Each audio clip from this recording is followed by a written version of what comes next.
Note: the following video depicts a specific configuration of the notebook. The same removal and replacement procedures apply to all configurations of the notebook. Before you begin, remove the service cover and battery. Removal. Loosen the 4 captive P1 Phillips head screws that secure the hard disk drive assembly to the base enclosure.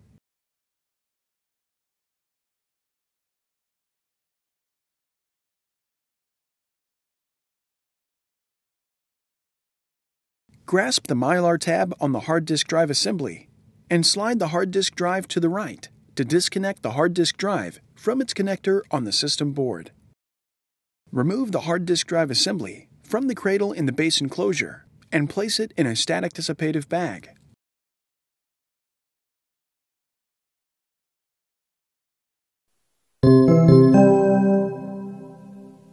Replacement. Remove the hard disk drive assembly from the static dissipative bag. Align the hard disk drive assembly with the cradle in the base enclosure and lower the hard disk drive into position. Carefully slide the hard disk drive assembly to the left to connect it into its connector on the system board. Tighten the 4 captive P1 Phillips head screws that secure the hard disk drive assembly to the base enclosure.